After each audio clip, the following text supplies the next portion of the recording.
बंदर और राजा की कहानी। बहुत समय पहले की बात है। भारत के एक समृद्ध राज्य में एक प्रतापी और न्यायप्रिय राजा शासन करता था। राजा बुद्धिमान था, प्रजा का भला चाहता था और अपने राज्य को परिवार की तरह समझता था। उसके महल के चारों ओर घने बगीचे थे, जहां आम, जामुन, पीपल और बरगद के विशाल वृक्ष खड़े रहते थे।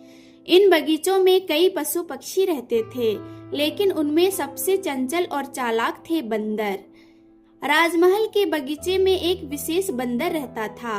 वह अन्य बंदरों से अलग था। वह न केवल तेज और फुर्तीला था, बल्कि बहुत समझदार भी था।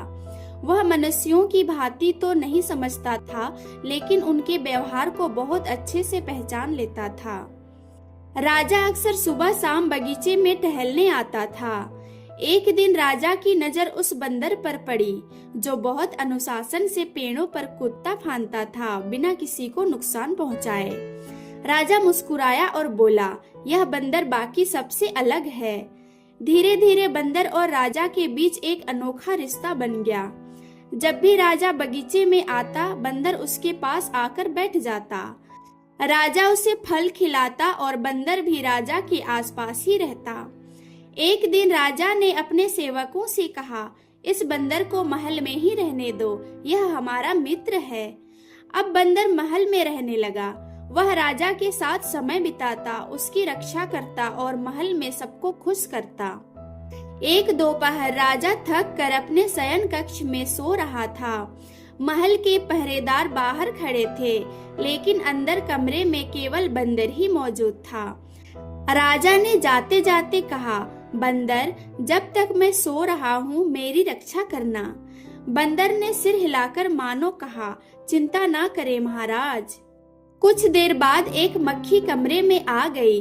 वह राजा के चेहरे पर बैठने लगी। बंदर को यह अच्छा नहीं लगा। उसने हाथ से मक्खी उड़ाई, लेकिन मक्खी बार बार लौट आती। बंदर को गुस्सा आने लगा।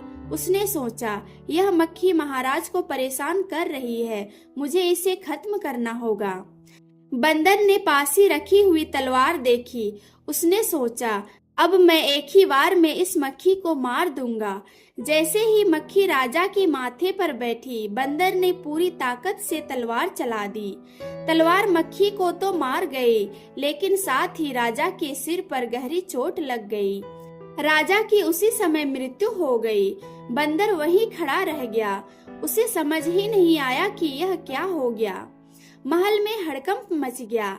सेवक दौड़ कर आए। सबने देखा, राजा मृत पड़ा है और पास में तलवार लिए बंदर खड़ा है। बंदर रोने लगा। उसका उद्देश्य बुरा नहीं था, लेकिन उसकी मूर्खता और बिना सोचे किया गया काम राजा की जान ले गया। सेवकों ने बंदर को महल से निकाल दिया। राज्य में शोक फैल गया। एक अच्छे राजा की मृत्यु हो गई, सिर्फ इसलिए कि एक काम बुद्धि से नहीं, जोश में किया गया था। इस कहानी से हमें ये सीख मिलती है कि मूर्ख मित्र से बुद्धिमान शत्रु अच्छा होता है। बिना सोच समझ के किया गया उपकार भी विनाशकारी हो सकता है।